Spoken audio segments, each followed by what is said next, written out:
Hello! It's that time again where I do my year-end wrap-up video on everything that happened in the markets in 2025 that should have and sometime did move the markets. One quick caveat before I start running through month by month. There was so much tariff talk and tariff stuff this year that I've only mentioned in the video and in the charts kind of the greatest hits of the tariffs. So I realized there's a lot more in there where they were threatened or applied or pulled back or whatever. But I didn't want to make the video 20 minutes long, and so we're only hitting the high notes on there. But I will mention the big deals there as we get rolling. But let's start the year way back in January of 2025. A couple things that you may have forgotten by now. We had the LA wildfires, which were the most destructive by a dollar amount in history, and they basically continued for the rest of the month there in January. On January 20th, President Trump was inaugurated, 47th President of the US. On January 27th, DeepSeek, which is a Chinese AI chatbot, was released, and it caused shares of the AI names here in the US to drop considerably because the thought was that DeepSeek was able to do the things just as well, if not better, with less computing power and less things that, like, they, in theory, weren't using NVIDIA chips. So that caused the market to really dive for a few days there when that happened. And then right toward the end of the month, on the 29th, we had that horrifying plane crash between an Army helicopter and an airplane in Washington, D.C.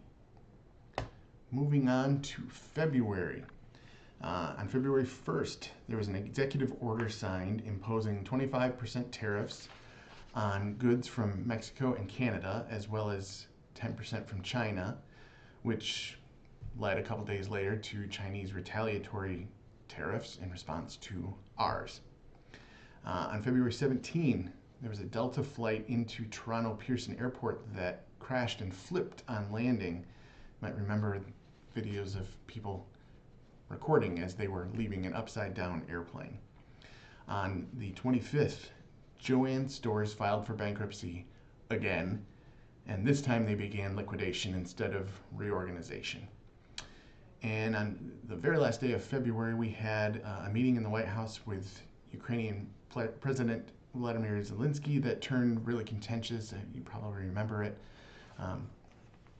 So that's how we wrapped up February. Moving on to March. On March 6th, there was an executive order signed to create a Bitcoin strategic reserve, and that was for coins seized in both criminal and civil forfeiture cases. Toward the end of the month, we had all Cybertrucks recalled over a safety issue. There was a major power outage at London's Heathrow Airport that snarled international travel for days. And then later in the month of March, 23andMe, the DNA sequencing genetics firm, filed for bankruptcy. April began with the Liberation Day tariffs being announced, which were a big story for about a week, and then we had the tariffs paused for 90 days so other countries could try to negotiate with the US. And so that was the big story for much of April. But at the end of April, there was an agreement signed between the US and Ukraine on mineral resources, which was seen as a step toward reconciliation from the argument at the end of the prior month. On May 12, President Trump announced a plan to pressure drug companies into lowering costs by 50 to 90%.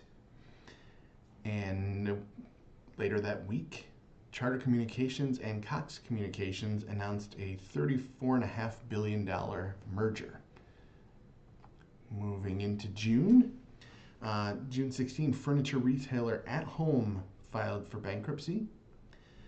And 2 days later, the acquisition of U.S. Steel by Nippon Steel was finalized.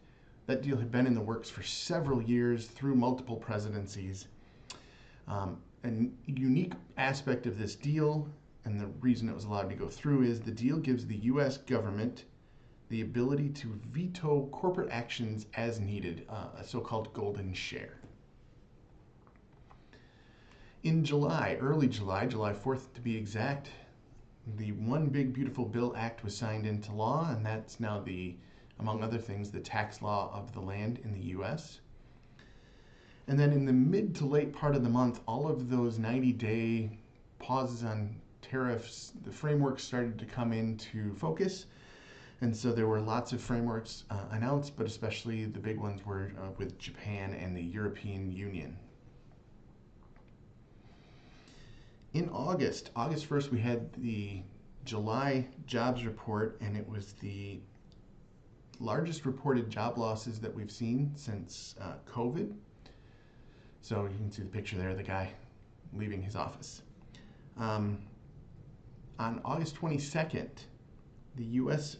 announced they were taking a 10% stake in Intel in exchange for CHIPS Act funding that was allocated under the Biden administration. So now you, as a U.S. taxpayer, own your piece of 10% of Intel. September 13th, the FAA fined Boeing $3.1 million over safety violations. It was a big year for airline both crashes and then also things like the Boeing fine. And on September 17th, the Fed began their rate cutting. They cut by 25 basis points or 1/4%. They would do 2 more of those throughout the rest of 2025. October 1st began with the beginning of the government shutdown, which lasted for, well into November. And then on the 29th of October, NVIDIA became the first company to reach a $5 trillion valuation. I've combined November and December because obviously we're not quite through with December yet.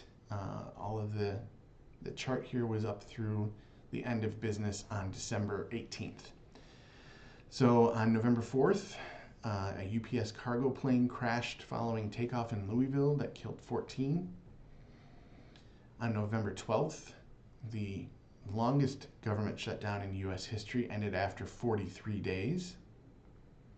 And then moving into December, on December 2nd, Costco and several other companies sued the U.S. government over tariffs, seeking refunds if the Supreme Court rules them illegal. And as I'm recording this, that decision is expected any time now, but has not been released yet. And then on December 5, Netflix agreed to buy Warner Brothers Discovery, which has kicked off a bidding war, which is still ongoing. So you have all of those newsworthy items throughout the year. And what's the end result? The end result is overall a pretty good year so far for 2025. Like I said, there's still a couple weeks left, and as we know, anything can change. But for right now, it looks like a pretty good year for 2025. So I hope you had a great 2025 as well, and I hope you have a wonderful 2026. Thank you very much.